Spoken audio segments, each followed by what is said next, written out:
Hello everyone. It's Ian from Collector's Corner in Wirksworth in Derbyshire in the UK. I wanted to take a minute today. I am open today. I wanted to take a minute today to catch up with you guys on a few things and comment briefly on a couple of things that I've watched recently. One of which someone actually asked me to comment on, and I am going to show you some comics towards the end of this video. If you want to go past my little comments on a couple of things, then I won't be offended. Yeah, feel free to do that. So it's quite important that I talk to you guys about this huge increase in I'm going to say popularity. That's probably the wrong word, but a lot more people followed me than I've ever had before, and that is a lovely thing. But it's quite a difficult thing to manage on my own. So I must say, for people that follow me on Facebook, it's definitely better to message me on the Collector's Corner page rather than on Dalek Zen's page. Because I'm struggling to flip between various profiles. You can message me on TikTok and on Instagram directly. Normally, in the past, I would respond straight away, but because I've had a significant increase in the amount of people that are kind enough to follow me, it's taken me a little bit of time to catch up with that stuff. So I apologise, particularly if you've left a comment and I haven't responded, just because. Nice,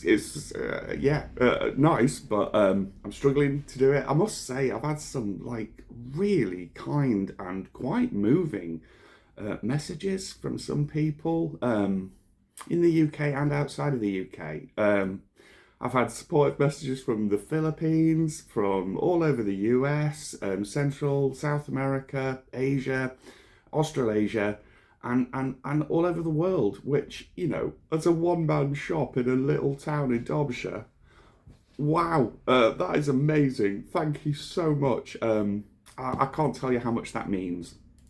I must comment on a couple of other things. So, and I'm not a hugely sort of commercial kind of guy, but as a business, I'd be crazy not to do this. So, because my Facebook page has gone over 10,000 followers, it's suddenly enabled things that I never thought would happen. So I can do the stars thing. So for people that don't know, if you can send a star to me if you want to support me, and that is worth 1 cent, 1 US cent to me. Which sure, it's not going to change my life, but if 1% of the people that watched that recent video that went viral had done it, I'd have been £1,000. Which to me is huge. 10%, that's 10 grand. My God, that would be life changing for me. Thank you so much for that.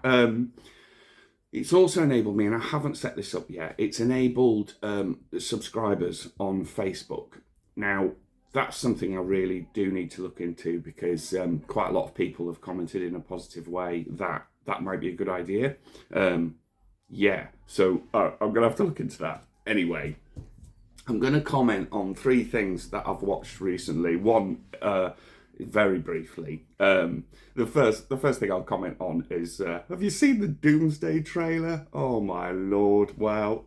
Oh, I'm so excited. It's so nice to see Doom being truly powerful. Man, that scene with Thor, I am so excited. If you've not seen the Avengers Doomsday trailer, check it out. Really exciting. So I've watched 2 films over the last couple of days, one of which I'll comment on briefly, and the other one I'll talk a bit more at length.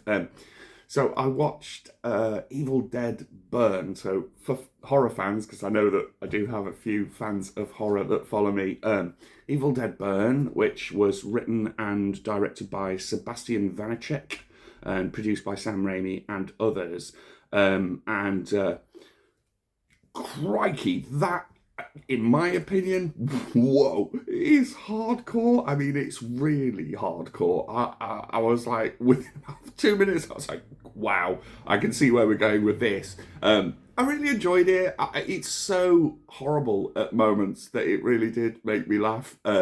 because it's spectacularly gory, and but I really did enjoy it. So check that out. There's a lot of wicked references to the original Evil Dead. The tape is in it, and all of that. There's a couple of nice little references if you look to the original Evil Dead in it, and for me tonally it felt more like the original Evil Dead than for me any of the others.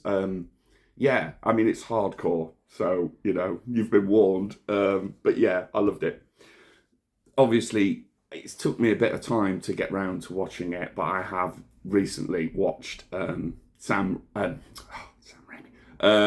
Spider-Man Brand New Day, and obviously brilliant. Obviously I absolutely loved it. The film obviously takes its title from the comic book run Brand New Day, and as a film, I think tonally it feels a little bit darker than some of the other Spider-Man movies. In its themes, it's a lot more street level Spidey, and yeah, and while tonally it's a bit darker in the way it looks, it's so bright and colourful. I absolutely loved it. If I had one criticism, and I really have only got one criticism, is that there are moments where some of the effects are a little bit dubious. There's a scene where Spider-Man is having dinner with someone, and he's just wearing the mask.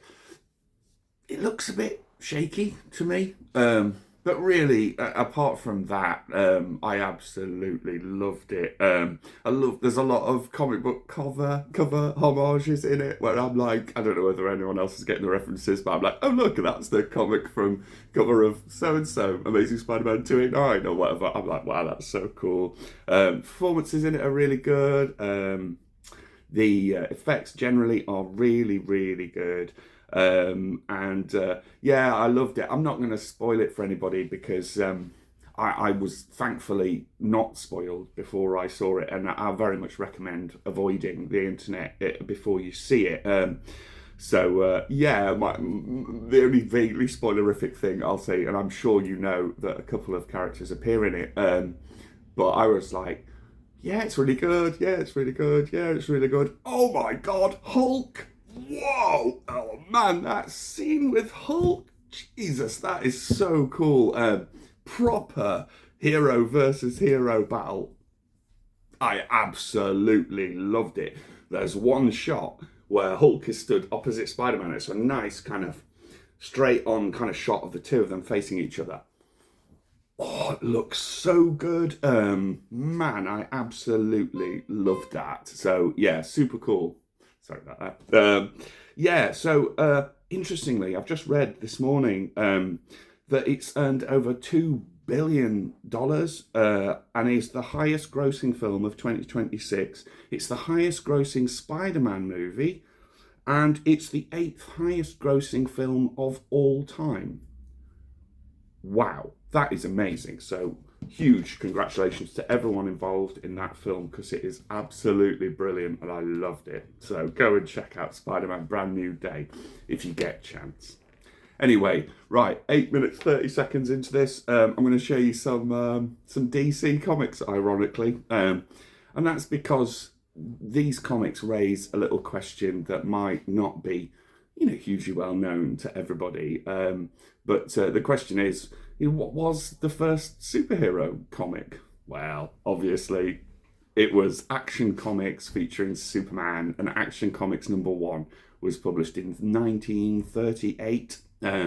These comics come from later on, but Action Comics is really the first ever superhero comic. There was a costumed hero before that, because that was the Phantom, and the Phantom, I think, first saw print in 1936. But the first super-powered hero is Superman, and as I said, started in 1938 in Action Comics. Anyway, I'm going to fly through these. I think I've got 8 or so to show you, and these are all for sale, and I'll tell you a little bit about them as we go.